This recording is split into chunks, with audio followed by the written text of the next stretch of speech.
Welcome back. I'm Jeanne Gallagher, founder of Discover Rising Tides, and welcome back to Discover Rising Tides, How the Outside Makes the Inside Better, where we explore the importance of the outdoors and maintaining life balance.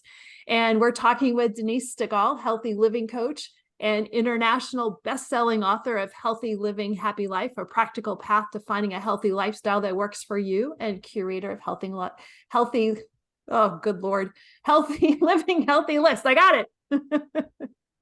Living healthy list. Okay, so let's get started because today's topic is all about my world and being outside in nature.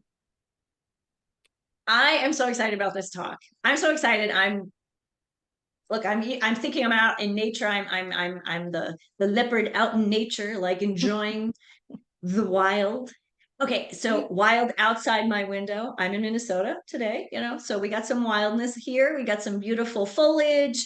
Um, Being outside, no matter what time of year, is amazing. So, where are you today, Jeanne? So today being outside is really, well, let me tell you about the other morning before we get to the outside part, because it was still dark and you're talking about being outside and animals. The coyotes were singing at, Ooh. I don't know, 4:30 in the morning, which usually you hear them later in the afternoon, but it was really fun to listen. And they were not that far away. I live close to a canyon. And so I know that they were probably in my neighbor's backyard, but it was just amazing to listen to that, and kind of creepy because it was still pitch black dark out, but yes. Well, at least the good thing is you were inside, not Yeah, outside with the exactly. Well, coyotes. I thought about that as I was supposed to be hauling the garbage out to the front, out to the main road. I thought I might wait a moment or two. Yeah, maybe that's another conversation. There is a good time to be outdoors and maybe not such a good time to be outdoors. We're Yeah, talking about the good times exactly. though. So it's interesting, this time of year, it's fall. And so, as the year goes on and it's starting to the sun's coming up later in the morning, I notice that I'm sleeping a little bit later. Whereas in the summertime, I'm one of those, as soon as the sun comes up, I'm awake. And so in the summertime, I'm awake like super duper early. I probably would have been awake with the coyotes. But this time of year, it's starting to get a little bit later. And that's always an interesting thing because like I don't want to have to wake up with an alarm clock. So I kind of change my schedule so I can wake up with the sun. So we're going to talk a little bit about sunlight and how that helps with energy. Like I said, a lot of people wake up with the sun. I am absolutely one of those people. In the deep darkness of winter, I might be sleeping till 8 o'clock in the morning. And as a business person, people are like, oh my God, how can you sleep that late? But it ebbs and flows. And I think that's kind of an important piece of life. And in nature ebbs and flows, and I think we need to really follow that a little bit more. And we'll talk a little bit about that ebb and flow in a few minutes. So, what I love about being out in nature, especially in the morning as the sun is coming up over the horizon, it's such a great time to go outside. You don't need your sunglasses, at least not yet. So you can go out there and get all of the benefits of the sun. Basically, the sun coming up, it gives you energy, it gives you motivation, but it also helps you to actually sleep better later on in the day. Why? It helps with your circadian rhythms. So being outside in the sun is beneficial in so many different ways. What's your favorite time of day to be outside, Jeanne? I love the mornings. I love to be out. The birds are singing. And if I'm by the water, especially the ocean, it's really calm in the morning and the water is really sparkly. It looks like diamonds on the water. And that is one of my most favorite times year round in the morning. And sitting outside, having a cup of coffee and reading a book before I start the day is one of my favorite ways to get that going. I agree. It's one of my favorite things to do in the morning also is to do a little bit of meditation outside. It's so different than in when the weather's cooler. okay, I'm in Minnesota a lot. So if it's cooler, I do my meditations inside. When I can be outside and do my meditations, and they're short, 5 minutes, 12 minutes, they're not very long. But what I notice is, again, the energy around those meditations is so different when I'm outside in the sun. Just the energy, the vibration that the sun gives out, I can feel it in my body. You can feel the warmth when the sun comes around. You can just feel that warming your whole body. And that energy, that kind of energy gets us moving. It really energizes us in so many different ways. It's motivational, it's creativity, all of those things that, as entrepreneurs and business owners, or, business women and a few smart men, we really need to keep on top of our game. If we're going to continue to be successful, whatever that means to each one of us, we need to continue to be creative. We need to continue to be motivated. And sometimes the motivation is, sometimes we even need to pivot. And when you're spending the time in the sun and you can feel that energy, those type of decisions come so much easier than if you're sitting inside in under artificial light. The artificial light it can be really depressing. It can actually be very tiring and unmotivating, because if you're inside all day, think of in a school, with those horrible lights that they have, fluorescent lights. Couldn't think of them. Fluorescent lights, like, think about, back in the day when you're in school, by like 11 o'clock, you're just like, oh my God, I have to go to school till 3 o'clock. And it was just, and I don't think we understood back then the importance of the sunlight, how it keeps us motivated, keeps us energized, and really moving forward. I mean, schools are dark. A lot of office buildings can be really dark. And then they have this fluorescent light, which is just incredibly bright, but unnatural. And our brain knows the difference. And it's easy to say in the summertime when the weather's nice, yes, I'm going to go outside in the morning and have a cup of coffee and enjoy the world waking up and the birds waking up. But it's harder to do that as the seasons change. And I have been laughed at a couple of times because I might be sitting on the back porch wrapped in a blanket with my winter coat on. And maybe I'm a little cold, but I still need that. And you notice when it's a rainy day, or if you had a few rainy days in a row and you haven't been outside to get that morning sun, how internally sad you can feel, or unmotivated. Yeah, I think the motivation is the biggest challenge. We feel unmotivated, we're tired, we just kind of feel and the longer we do that, it really starts to get into a really negative cycle. So what I really love to do is, I have in my calendar, I'm a big fan of calendar management. I actually have it in my calendar every morning to go sit outside for 5 minutes. And I've been known to sit outside at 8 o'clock in the morning with the fire table on. It is what it is. Now, I will be the first person to admit, if it's minus 30, I'm not going out. Right. Well, there are some exceptions. But what I might do is I might get in the car and take a drive in the morning, might go over to my trail. There are so many, we come up with so many excuses not to do something. And when it's minus 30, let me tell you, there are a lot of excuses to stay in bed. And again, that's about motivation, and by putting it on my calendar, just saying, go look at the sun. If it's on my calendar, it happens. If it's not on my calendar, it doesn't happen. So, other benefits of the sun, obviously vitamin D. It is the number one best way to get your vitamin D.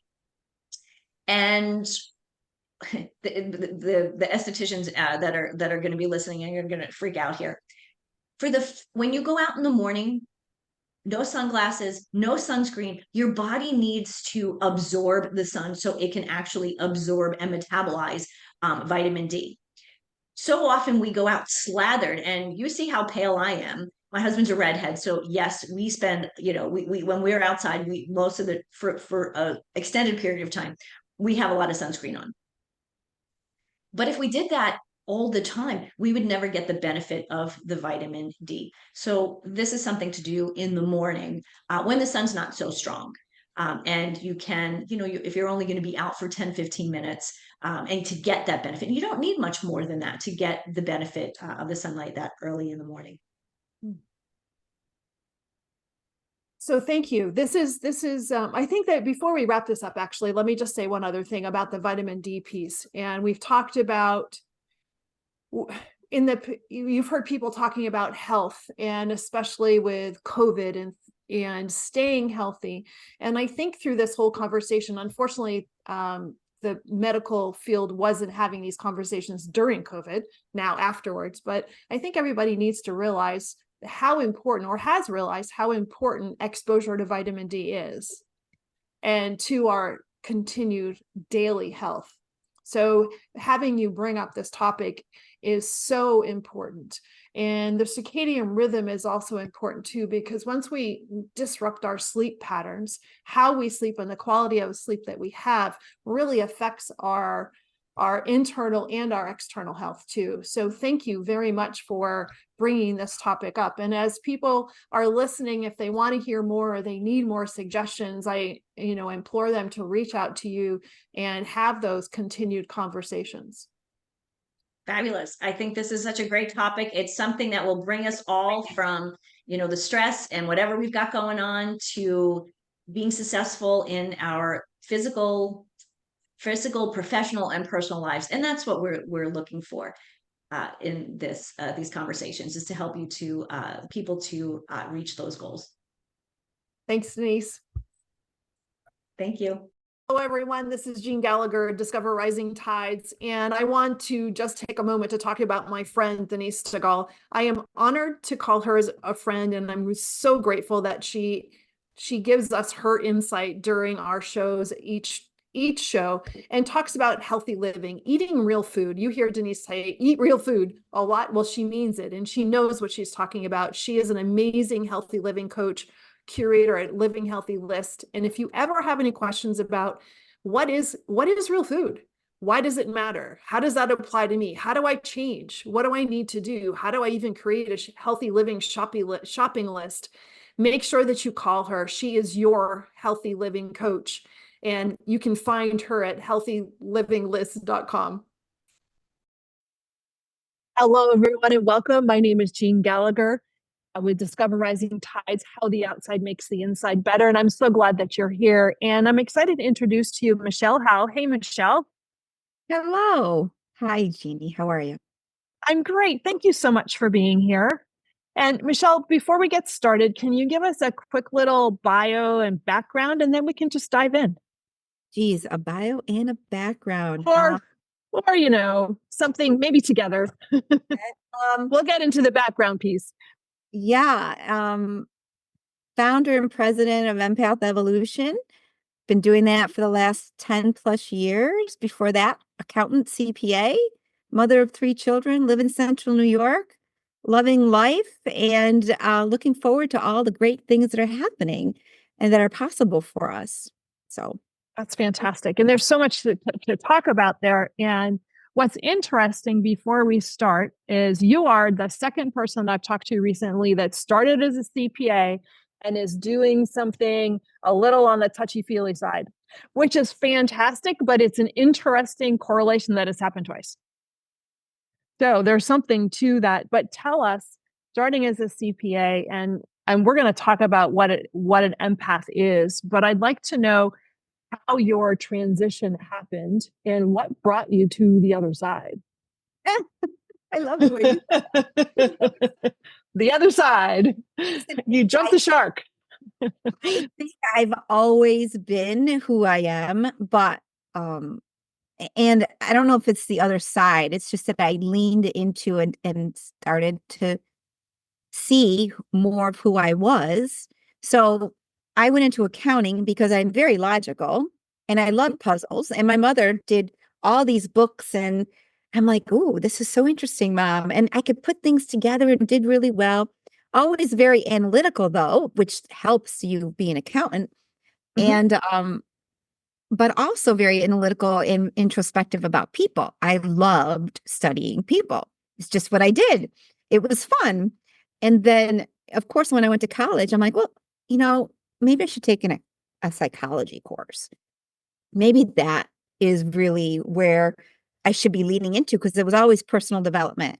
It was always a little outside the box. And I took a psychology course and I was like, this is not accurate. Like, none of this that you're saying to me makes sense to the way that I see when I look at people. So I'm like, and I didn't do well at it. Maybe that was like I'm like, nope, none of this psychology stuff is accurate. No. So accounting made sense to me. Debits, credits, even everything is not everything makes sense. But when I went into accounting, I was not the traditional accountant / CPA. I always liked looking deeper at the numbers. What is the story? What's going on? How do we improve?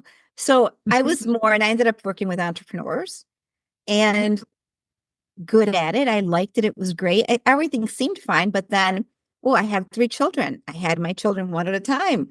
And all of a sudden I started like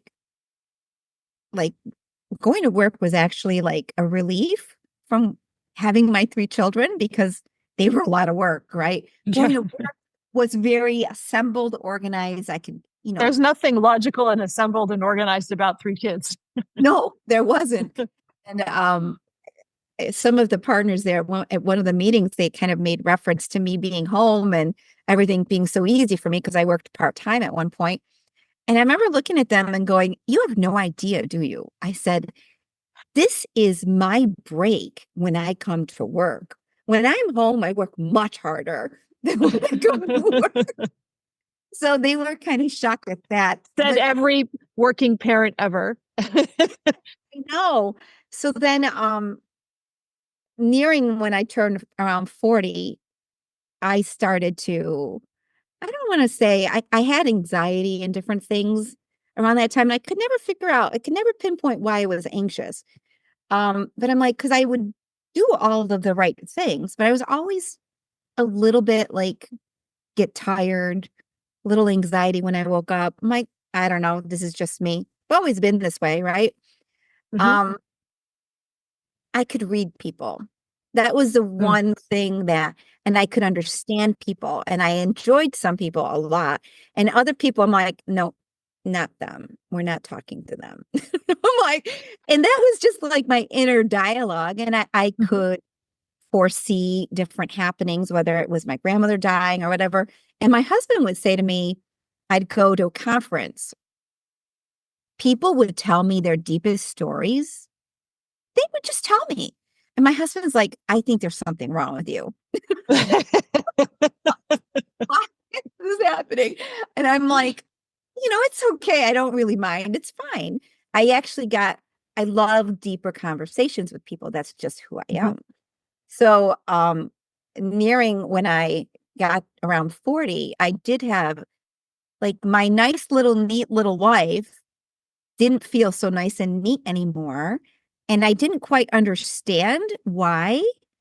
And, it's a huge, long, convoluted story. But basically, I was feeling a lot of emotions. There were different people coming into our life. I felt like I was like happy, happy, happy. And then, oh, what just happened? Like I was deviating and shifting away from what my life normally would have been. And I was loving it, but then I was confused by it as well. I So think a lot of people can identify with those feelings. Yeah. Well, I didn't know where it was coming from. I've always been pretty level about who I am and what I am and what I do and how I function. But this scenario that was in our life, I was like it was over my head. I didn't understand myself. I didn't understand what I was feeling, what was happening. I was great. I loved it. And then, oh, what are all these emotions? I'm like, so long story short, I like always prided myself on being able to see the big picture around what's going on because of course, people, right? But the scenario was, it just caught me by surprise. It caught me, it grabbed me. I went through what I call now like a dark night of the soul because I didn't understand. And I remember thinking at one point, I'm like, is there some book that I didn't read that I was growing up that would explain to me why my life feels slightly out of control? I feel angry at what's happening. I don't understand it. Who is Michelle? Where's Michelle? Like I wouldn't, my behavior was very odd for me. Like just could not explain it, was not logical, right? So I'm like, So that's when I went to therapy. And I remember looking at the lady after 6 months, I'm like, you're great, but I can psychoanalyze you. Like whatever you're telling me makes no sense over what I've just been through. And then I just systematically, this is what I do. I lift over every rock to find what the answer is because I'm pretty smart. So in lifting over every rock, I ran into writing on from Judith Orloff, highly sensitive. And I'm looking and I'm like, yeah, definitely. I feel emotions. I'm like, and mind you, I married my husband because at the time, every other man I would date had so many emotions that they would just blah, blah, blah, blah, blah, blah, blah. Oh my God. I'm like, I can't. I'm like, Stop talking to me. I'm like, I need a man. I said, I have enough emotions. I want a man that's not going to come at me with all these things all the time because that extra stimulation, I didn't appreciate it. I'm like, I have enough emotions for you and me. I don't need your emotions too. So we joke that he doesn't have any emotions. He has just very grounded, confident. Subdued. Yeah. Yeah. So when where was I? I was at finding the answer, sensitivity. I'm like, yeah, sort of. And then I ran into the 30 traits of an empath. And I'm reading this list and I've got the whole 30 traits I can give away at some point. I'm like, damn. I'm like, I got almost every one of these things. Like, okay, I sort of get it. And then I've always been a little bit outside the box. I believe in like I was always interested in so many things, but psychology, astrology, spirituality, huge. I always just was naturally gravitated towards it. I went to a lady and I'm, still riveting over my experience that made no sense to me. How dare something hit me but like a 2x4, right? And the lady goes, you can't hide your light under the bushel, Michelle. I'm like, what are you talking about? I'm like, I have no idea what you're talking about. And she goes, well, all of this happened because, it needed to happen and you need to grow from this. And you're very empathic. You're able to uplift and shift and empower people. That's who you are. And I'm like, that's not logical, but that certainly answers for some of the reasons, some of the ways that people react and respond to me. So it took me, mind you, a couple years. And she gave me the whole backstory of why and who and what was what. And her explanation, which was all esoteric, spiritual, made a heck of a lot more sense than anything I got from my therapist. Isn't that interesting? Oh my gosh, it was someone took a brick and hit me. I'm like, this is why I feel the way that I feel. And that's so validating for you too. You're okay. This was not something I imagined. These were real, and this is what happened. And this is why. And it validated everything. I'm like, And if you weren't as curious as you were and willing to search for what internally you were probably, maybe, I don't putting words in your mouth, but being more stubborn about everything because it wasn't logical, right? But if you, with your curiosity, you were able to really glean out the important parts, and they just showed up right in your face. there was a reason, a rhyme and a reason for everything that happened. I didn't Mhm. make it up. There were, it was all like laid out in front of me. And mind you, I don't know if I would have looked under any of these rocks if I hadn't been jolted the way I was Mhm. jolted. Yeah. So what is an empath for people that don't know? should I give you the more esoteric definition, or should I give you the Maybe a little bit of both. The logical definition is, people think that they're empathic, they care. There's plenty of people that care in the world and that feel, and they're intuitive, right? And they're wonderful people. We love them. And then there is a person that you go to for advice. The Mhm. person, you're not feeling well, they uplift you. The person that doesn't judge you when you're talking to them. The person that people just gravitate to. They like, and essentially an empath is a healer in a sense. They're able to help another person shift, heal, release, shift up. I'll give you an example. Like when I was going through my tough days, I had several friends, right? Only a few that I share this with, because most would not have understood it, right? There's certain people, like if I called one girlfriend and I told her what was going on, Mhm. if I'm on a scale of 1 to 10, if I'm feeling I'm down, right? I'm a 5 or 4. If I call her on the phone and tell her and share with her, I'm now at a 3 or a 2. I'm like, because she is not able to really uplift me with what she says, I feel worse by sharing things with her. Interesting. Right. You feel worse. I feel worse because she's feeling sorry for me. She's telling me how dangerous it is. So you're pulling in her feelings of you, and you're getting a double whammy. I'm pulling in who she is and how she perceives the world. And when she perceives me in such a horrible, if she perceives my situation and doesn't see the validity, the greatness of it, if she's like, I don't, think about it. You're a person that's struggling and you need someone that's going to help you lighten what Mhm. that is.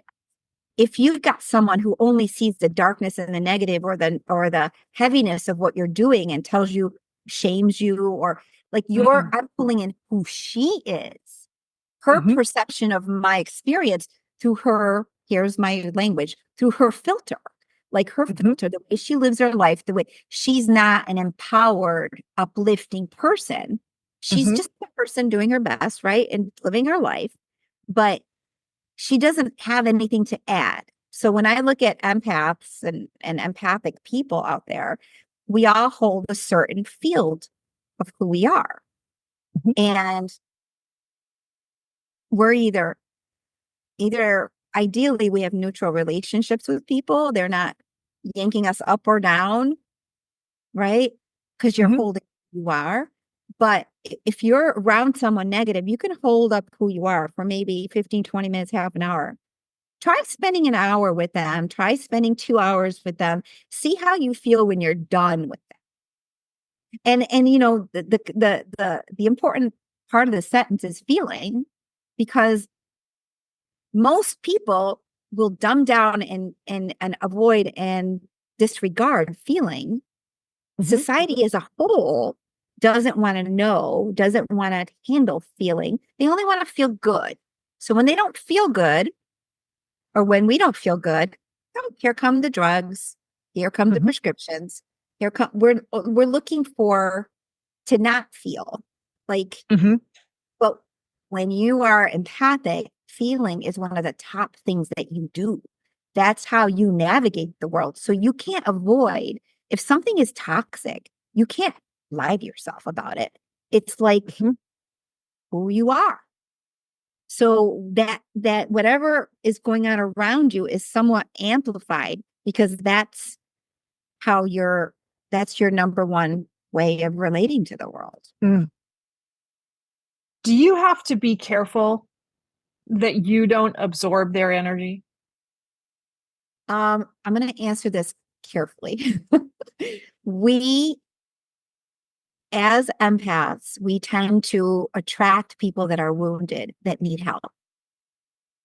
It happens all the time. A lot of psychologists are empath, a lot of human resource people, because we're listening, we're empathizing, we are understanding, we're open to that, right? Do I need to protect myself so I don't absorb? You need to become more solid in who you are so that whatever is coming your way, it's not going far. It's not going deep. You're strong enough to manage what it is. That's interesting. Yeah.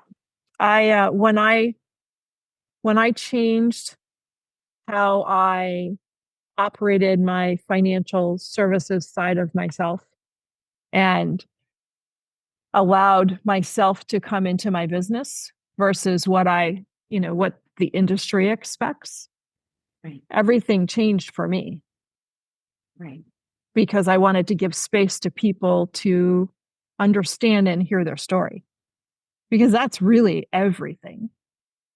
And I can appreciate people tell me all kinds of things. All I have to do is ask a few questions. And my husband and I were someplace yesterday, and we were, doesn't matter what we were doing. We were just out, and we had to go meet somebody we didn't know. And we were checking out a truck, actually. And so the mother of the truck owner was there, and I can tell you quite a bit. And we were there for 15 minutes. I just looked at her.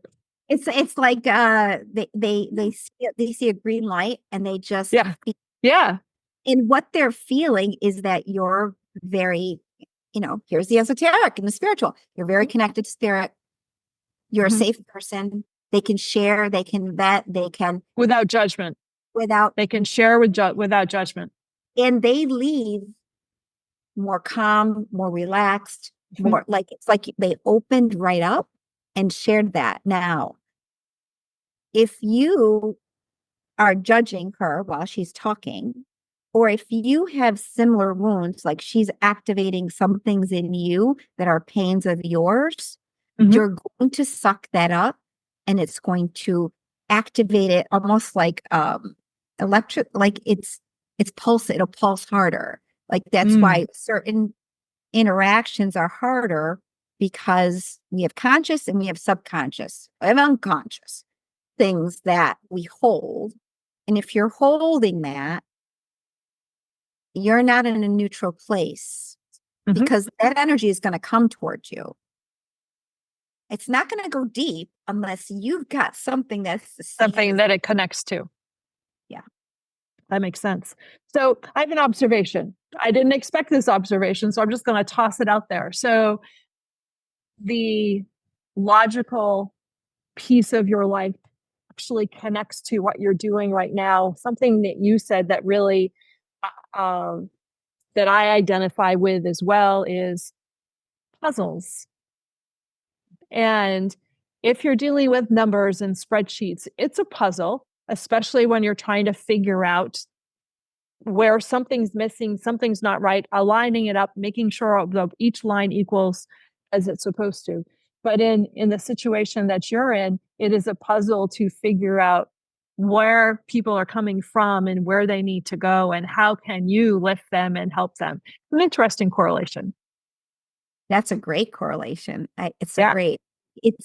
To me, it's what makes it intriguing and fun. Like, because, a lot of times we don't really understand all aspects of ourselves, why we do things we don't.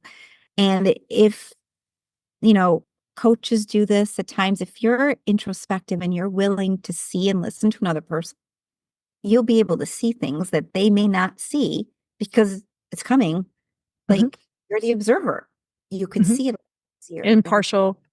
Mhm. Yeah. So tell me, how do you help people? What does that look like? And who are the people that you're drawn to or that are drawn to you?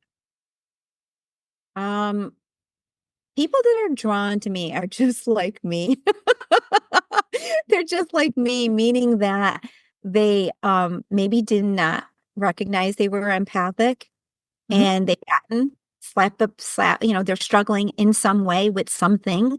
Sometimes it's a death, sometimes it's I just um don't understand myself. I don't feel like I fit. My emotions are different.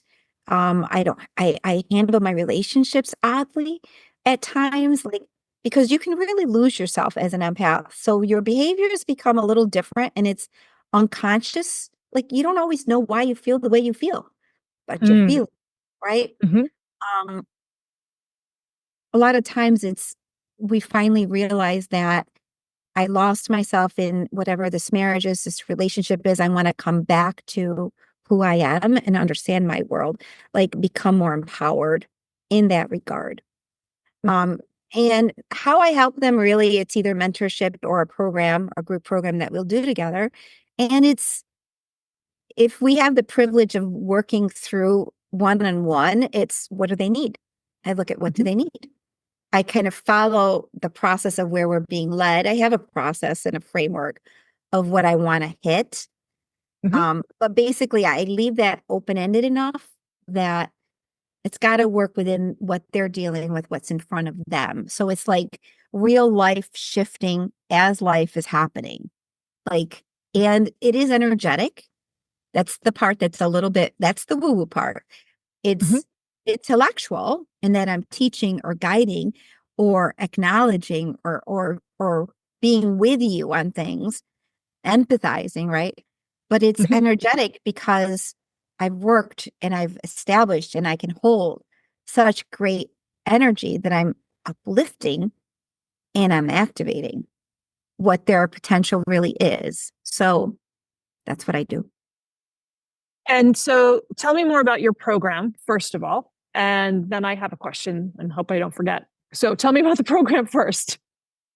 So mentorship is mentorship. I follow where I'm guided, but it always works at activate, integrate, embody, those three stages.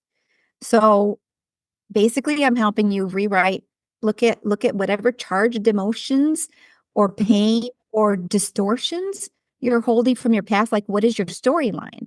We can get really stuck in what that is, and it can create a reality that we really don't want. Like, because we are programmed from we're very young, whether it's our parents, whether it's society, whether it's how we're going to fit in. We've got all these ideas and thoughts, and some serve us and some do not. So we're looking at all of that. And then I'm giving you a sampling of how are you going to activate and trust? What does it feel like? How do you connect? How do you trust what empathy is? What your other gifts are? Because Mhm. there's other gifts that come with this. When you start really opening up, you can see that. And when you start to learn how you're going to shift what you want, what feels right, what doesn't. And the last stage is just to really get you even more strong in that regard. Like, Mhm. and it's important throughout the whole process is you're understanding yourself, but in the process of understanding yourself, you're learning about other people. Mm. In what So way? why people do the things that they do, Mhm. what people's behavior says or doesn't say. Like you're becoming this mini version of a very enlightened. Like you're not going to you can hold, you can mentor, you can be the example for the other person. So you shift in countless ways. That's what I do. And your program is called? Expansion to joy. Mm. Okay. And so, what would trigger somebody? Trigger is probably not a soft word, but it doesn't matter. We're going to use it anyways. What would trigger somebody to say, I need to talk to Michelle and her expansion to joy program? What would be some of the things that people should recognize with themselves that they might need to talk with you?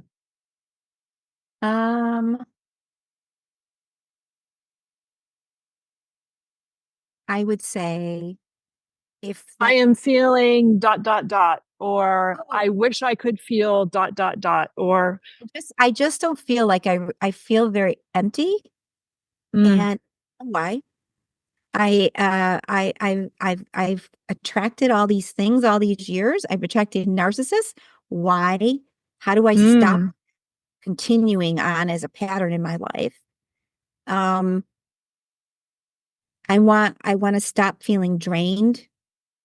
And where do I want to become more of who I am. I want to trust myself more instead of judging what this is or isn't. I want to become more of me, like that person. I want to be more confident in what's happening. feeling like some of yourself is lost. Oh my gosh, that's a huge part because it's easy to do. Or why do I feel insecure? Why do I feel like that's right? I've been in an emotional roller coaster. Or I drink. Why do I drink? I drink to numb. Well, I can't handle what the heck is going on around me. This needs to stop. Drinking is not healthy for me. Like, I'm not helping you stop the drinking. I'm basically helping you get more in touch with what your feelings are so you can stop stuffing them away. And start using that as a superpower for yourself. Period. Avoidance comes to mind for me, and avoiding how you're feeling. And sorry. No. Lie to yourself. How many times? Because we like to see the best and we like to stay where we are and we don't want to change and we don't want to think bad of things. We will make ourselves wrong before we will actually step into that power position of where we are. So something that just came to mind too is for me, or noticing this crazy world of social media and what the socials do for us. And that is in itself a numbing process. And maybe I'm just speaking for myself here, but I'm going to toss it out there. When you just pick up your phone because you just feel like you need to zone out for a minute. And 10 years ago, we never did this. We might have sat with our feelings so much more thoroughly than we don't have to sit with our feelings today. We can just pick up our phone and they just go away. that is the sad truth. Yes. I didn't think of that. Or because we all do it to a certain extent. Well, it's a I catch distraction. myself. I'm like, what the hell is this thing in my hand? It's a complete distraction from living our lives and being more engaged and involved and and active in what's happening. But I don't know how it's like sugar. It's like a cookie. It's like all these things that are not necessarily good for us are part of the equation here. And I need a dopamine hit. Let me do this. Let me do that. What I see is, I was just talking to a client today. She goes, yeah, the world is on a hamster wheel. That's what we're on. We're on hamster wheels. Put your head down, do your hamster wheel. She goes, Michelle, and mind you, she has her own engineering firm now. She does really well. She goes, my empathic nature was never seen as an asset. I was different. I was too independent. I didn't follow. I was too she just, and I think that's somewhat of a threat to the establishment of the black and white thinking of what they already have in the world and her caring or wanting to do things in a different way. So I think it's hysterical because she's now, and we worked on, it's so funny. She came to me because she's an entrepreneur. Has big goals. She sees herself as purposeful. She wants to help the world and she's got so much knowledge, right? But she goes, these leadership programs out there are missing something because I am very empathic and I can't stay in these meetings for very long. They are horrible. I see people on hamster wheels doing what's expected of them, and thinking that that's okay. Like they're not thinking outside that box. They're not Mhm. being who they are. They're just being little replicas to be safe in the world, Mhm. to provide, to have some security. And she doesn't think in any of those boxes. She's able to really open things up. And her business just skyrocketed. I'm like, you work on who you are. And, she's taken her own road and Mhm. she's getting huge payoffs from doing Mm. that. That's wonderful. That's fantastic. And so the work that you do is so important, and it can be heavy, and there's responsibility and that comes along with that. But how do you take care of yourself so that you can show up for others? That's a really good question. It's a really good Thank you question. very much. Oh my gosh, it's a really good question. Well, I have to say, I'm learning to be a little bit more, I'm so business focused. And I think sometimes this has been like a coping. I'm so passionate. And I still want to see Mhm. something happen that, unlike many entrepreneurs, I'm so driven that Mhm. I work and I work and I work. And, that's great, but my body needs to move.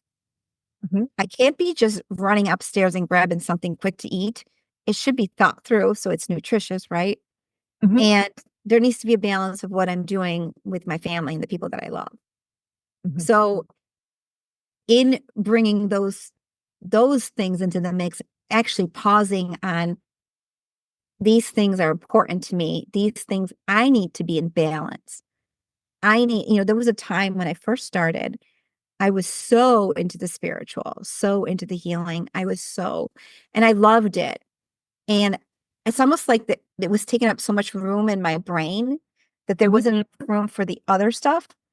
And thankfully, I've come back to center a little bit more so that Mhm. I'm able to really bring it all together in a grounded way. So the number one thing I do is try to use my gifts, use the tools that I have that are a little different, but they work for me. Second thing I do is pause, Mm. try to get my mind to stop. It has to stop. And to appreciate where I'm at and what's going right. Because at the end of the day, it's a lot of what we struggle with is coded in us. Like, you should be thinking this way. You should need this. You really not need that. Oh, life is just a drudgery. Or, so there is that mental piece, but then there also is what do you bring? How do you see life? How do you see others? Because life is a mirror. Like you're going to attract who you are right front and center. So I'm still a work in progress. It's never going to end. Right. And I love the discovery part of it. And certainly there's been points that it's frustrating. I've been frustrated. I'm like, why? Do I keep doing this, and this? And it doesn't feel good. And how do I change that? And just being curious about that. And actually, to my surprise, people in the world are good. There's good people in the world. There's a lot of good people in the world. And there's a lot of them that are empathic and they are like willing and able to help you from where you are to where you're going. So, like, my big goal is to elevate 3 million empaths to Mm. become leaders of tomorrow. It's a lofty goal, but they're already there. They just don't even know they're empaths, right? So, what if they figured out, oh, empathy is a superpower? How do I use this Mm. a bit different without, feeling drained or feeling needing to isolate, needing to step away? Like, what can I do in my position as a leader with a little bit more skill at what empathy can do and does? Mhm. So I don't know. It's sky's the limit. And empower. Yeah. Yeah. Oh, Michelle, it's been a pleasure. Such a pleasure to talk with you. And how do people find you? empathevolution.com Mhm. is my website. That's the quickest, easiest way. You can also email me, Michelle with 2 L's, at empathevolution.com. And before we go, I wanted to touch you had mentioned this too. You also have a quiz on your website. Is that correct? I do. I Okay. do. And is it easy to find? Sure it is, but Right on the front page. Yep. perfect. So if anybody would like to even have an idea if what they have going on and Michelle can give them a hand, take a quick look at the quiz, reach out to Michelle. And Michelle, thank you so much. You're welcome. It's nice to be here and just share with everybody. Thank you so much for listening today. Today's show is sponsored by Seaside Solutions, my financial services company. As a business owner, it's easy to be pulled in many different directions, and often taking care of yourself plummets to the bottom of the list. For me, I find myself outside to reground. My time outdoors helps me manage my day more effectively and be more present for my clients. Through this, Discover Rising Tides was born. At Seaside Solutions, we truly believe that education is the foundation of financial wellness. Our primary focus is to provide guidance that is designed to help you achieve your long-term financial goals and visions. Working with a plan allows space for doing more things that you love, like being outside to make the inside better. If I can help you create or realign your plan, or if you would like to be added to my weekly newsletter, please let me know. This week's topic was 5 ways to set more achievable goals. Your referral means the big, beautiful world to me, and if I can help, please let me know. And thank you so much for listening, and see you next time.